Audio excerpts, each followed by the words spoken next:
Bonjour à tous et bienvenue sur cette nouvelle analyse technique crypto-monnaie réalisée pour le compte de la page Facebook cryptagora.lu avec une configuration donc sur le Bitcoin qui est en train de consolider donc suite à la forte hausse ici qui avait permis à la crypto-monnaie de valider des points hauts supérieurs à la zone des 40 000 $ pour un Bitcoin. Nous sommes depuis quelques jours donc dans une phase de consolidation.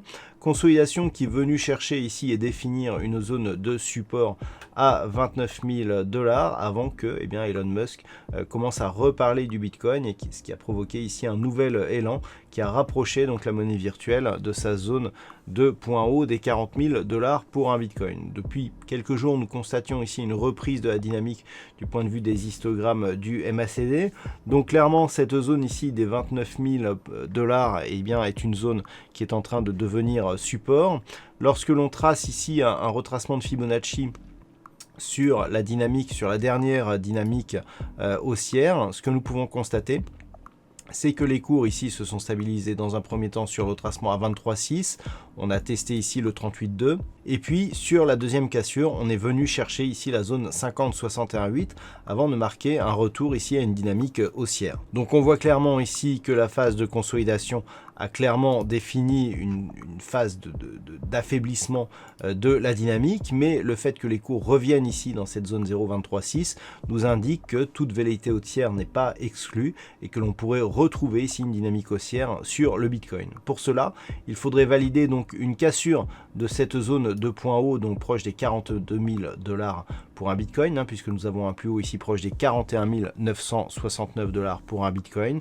En cas de dépassement donc de cette zone des 42 000, la monnaie virtuelle s'ouvrirait de nouveaux points hauts significatifs que l'on pourrait quantifier avec ici cette phase de consolidation via les extensions de Fibonacci. Mais pour l'instant, nous sommes toujours ici dans une phase de neutralisation sur cette monnaie virtuelle tant que les cours ici en tout cas restent au-dessus des 29 000 $ pour un Bitcoin.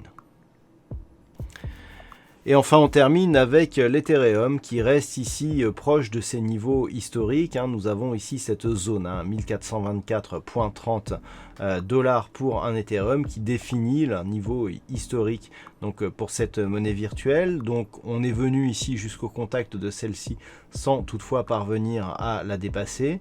Donc on reste dans une dynamique ici qui est plutôt haussière. Si on écarte, on voit bien que par rapport justement à cette évolution, depuis ce contact ici sur la zone des 103,20 $ pour un Ethereum, nous sommes dans une dynamique haussière qui a cassé ici toutes les résistances et qui a permis donc un retour des cours sur ces niveaux historiques. Donc un Ethereum qui continue ici à évoluer au-dessus de la moyenne mobile 20 exponentielle, ce qui est plutôt un signe positif. En cas de rupture ici des 1424 $ pour un Ethereum, là aussi on pourrait définir une extension liée à une phase de consolidation. Pour cela, on agrandit un petit peu le graphe.